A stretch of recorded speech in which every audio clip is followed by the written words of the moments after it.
दोस्तों एक सीधा सा सवाल है कि क्या इंडिया में जुआ खेलना यानी कि गैम्बलिंग करना लीगल है या इलीगल। हम अक्सर देखते हैं कि जब चार लोग आपस में बैठकर जुआ खेलते हैं तो पुलिस उन्हें उठाकर ले जाती है या फिर पुलिस का डर तो हमेशा उन्हें रहता ही है। लेकिन वही सेम चीज जब सेम गेम हम ऑनलाइन खेलते हैं तो वो धूम धड़ाके से चलता है और उसको कोई रोकता तक नहीं है। तो ये सब चल क्या रहा है, आखिर इंडिया में गैम्बलिंग से रिलेटेड क्या क्या कानून है, कैसे गैम्बलिंग यानी कि जुए को रेगुलेट किया जाता है। चलिए आज इस वीडियो में हम गैम्बलिंग से रिलेटेड जितने भी कंफ्यूजन है, डाउट है, इसको दूर करने की कोशिश करते हैं। तो चलिए देखते हैं। तो देखिए सबसे पहले हम इस बात से शुरू करते हैं कि क्या गैम्बलिंग से रिलेटेड हमारे इंडिया में कोई कानून है कि नहीं। तो जी हाँ, एक कानून है, पब्लिक गैम्बलिंग एक्ट 1867। ये एक्ट कहता है कि इंडिया में किसी भी तरह का जो गैम्बलिंग होता है ना वो प्योरली इलीगल होता है और ये कॉग्निजिबल ऑफेंस है। यानी कि अगर पुलिस आपको जुआ खेलते हुए देख लेना तो उसको कोई वारंट नहीं चाहिए आपको गिरफ्तार करने के लिए, वो आपको तुरंत उठाकर ले जाएगी बिना कोई रीजन की। ये एक्ट साफ साफ कहता है कि अगर कोई आदमी जुआ खेलता है ना या फिर कोई जुआ खिलवाता भी है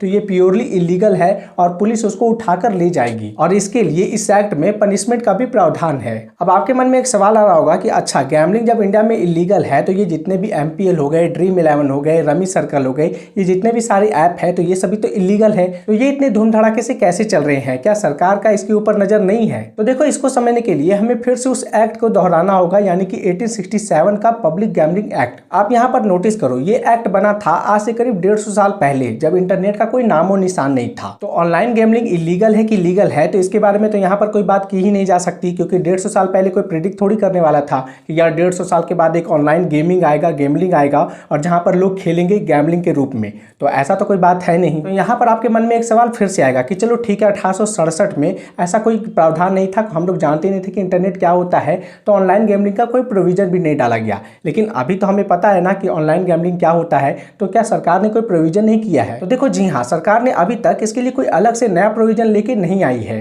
अभी ऑनलाइन गैम्बलिंग को इंडिया में अलग तरह का एक स्टेटस मिला हुआ है कि जो ऑनलाइन गैम्बलिंग है ना वो लीगल तो नहीं है लेकिन ये इलीगल भी नहीं है। और ये कैसे, तो देखो कोई एक्ट ही नहीं है इंडिया में जो इसको इलीगल बनाए या फिर लीगल बनाए, तो इसी बीच में ये फंसा हुआ है। लेकिन यहाँ पर एक प्रोविजन और एडेड है जो 1867 के एक्ट में ही डाला हुआ था, और वो प्रोविजन ये है कि 1867 का एक्ट बोलता है कि जितने भी गैम्बलिंग है ना वो इलीगल है, बैंड है, लेकिन अगर कोई गेम जो गेम ऑफ स्किल हो तो वो लीगल होगा। इसको मैं अगर आपको आसान भाषा में समझाना चाहूँ तो देखो हमारे इंडिया में ना दो तरह के टर्म्स चलते हैं, एक है गेम ऑफ स्किल और एक है गेम ऑफ चांस। तो जो गेम ऑफ स्किल है ना वो आपका लीगल है और जो गेम ऑफ चांस है वो इलीगल है। गेम ऑफ स्किल मतलब कि आपका कुछ स्किल यूज होता हो उस गेम से रिलेटेड, अगर वहां पर आप स्किल लगा के, अगर आप कुछ ऐड करके, कुछ एक्स्ट्रा नॉलेज लगा के अगर आप वो गेम खेलते हो या फिर उस गेम में जीतते हो ना तो वो गेम ऑफ स्किल आता है। लेकिन जो गेम ऑफ चांस है वहां पर आपका किस्मत साथ देता है कि आपने सीधा बोल दिया कि यार ये धोनी जो है वो छक्का मारेगा कि नहीं, तो अगर उसने छक्का मार दिया तो आप जीत गए और अगर उसने छक्का नहीं मारा तो आप हार गए। तो यहाँ पर आपका किस्मत है, वहां पर आपका कोई स्किल नहीं है। तो इस तरह के जितने भी सट्टे होते हैं, जितने भी गेम होते हैं जहां पर किस्मत पे डिपेंड करता है कि आप जीतोगे कि नहीं, तो ये है गेम ऑफ चांस और ये प्योरली इंडिया में इलीगल है। और इस वजह से अब तक आप शायद जान गए होंगे कि जो ड्रीम 11 है, जो रमी है या फिर जितने भी पोकर वाली जितने भी गेम है यानी कि ऑनलाइन गेमिंग कह लो ना, तो ये जितने भी चीज है ये इंडिया में लीगल क्यों है, क्योंकि इनको गेम ऑफ स्किल का दर्जा मिला है। ड्रीम 11 का एग्जाम्पल लेके मैं आपको समझाना चाहूँ तो देखो यहाँ जो ड्रीम 11 पे जो गेम होता है ना, तो वहाँ पर आप पर्सनली अपनी टीम बनाते हो अपने स्किल को यूज करके कि ये क्रिकेटर अच्छा खेलता है, ये क्रिकेटर अच्छा बॉलिंग करता है, बैटिंग करता है, अच्छा कीपिंग करता है। आप अपने दिमाग से एक टीम बनाते हो और जब वो खिलाड़ी कुछ अच्छा स्कोर करते हैं तो आपको पॉइंट मिलता है और उसके बदले में आपको रैंक के हिसाब से पैसा मिलता है। तो ये है गेम ऑफ स्किल और इसीलिए ये सब जितने भी सारी चीज़ें हैं, जितने भी सारी गेम है,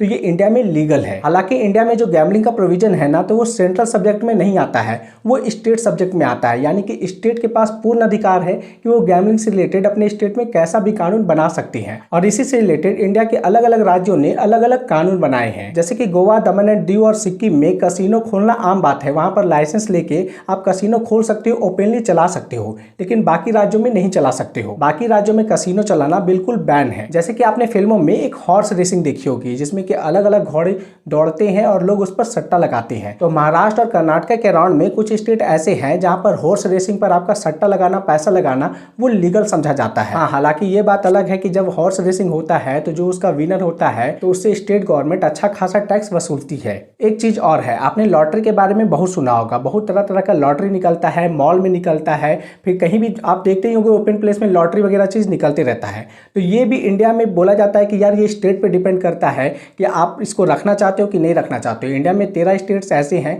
जो लॉटरी को लीगल बना के रखे हुए हैं। हाँ, कुछ सर्टेन रिस्ट्रिक्शन होता है जिसके अकॉर्डिंग लॉटरी लागू करना होता है। तो ऑल ओवर कहो तो लॉटरी मतलब कि अपने स्टेट पर डिपेंड करता है, और आप इस लिस्ट में देख सकते हो कि कौन से स्टेट में लॉटरी लीगल है। जहाँ तक हम फिर से टॉपिक पर बात करें कि ऑनलाइन गैम्बलिंग इंडिया में इलीगल है लीगल है, तो देखो जो स्टेट गवर्नमेंट है ना, तो कुछ स्टेट गवर्नमेंट ऐसे हैं जिन्होंने एक्सप्लिसिटली इसके लिए एक एक्ट बनाया है, जैसे कि गोवा, दमन एंड दीव, सिक्किम। तो वहाँ कसिनो तो चलता ही है, साथ में ये ऑनलाइन गैम्बलिंग वहाँ पर लीगल है। साथ में नागालैंड, मेघालय है, तो वहाँ पर भी ऑनलाइन गैम्बलिंग कुछ हद तक लीगल है। लेकिन वहीं साल 2017 में तेलंगाना की सरकार ने एक एक्ट पास कराकर जितने भी तरह की आपका गैम्बलिंग होता है वो प्योरली उसको बैन कर दिया है। वहीं केरला और तमिलनाडु में भी जितनी भी ऑनलाइन गैम्बलिंग एक्टिविटी थी तो उसको भी बैन कर दिया गया था, लेकिन बाद में इसको हाईकोर्ट के ऑर्डर से इसको ओवरटर्न कर दिया गया और उसमें छूट दी गई कि जितने भी गेम ऑफ स्किल होंगे ना तो वो लीगल होगा, और जितने भी गेम ऑफ चांस है तो वो तो इलीगल है ही। बाकी ओवरऑल बात करें ना तो अभी ऑनलाइन गैम्बलिंग से रिलेटेड अभी पूरे देश में किसी भी एक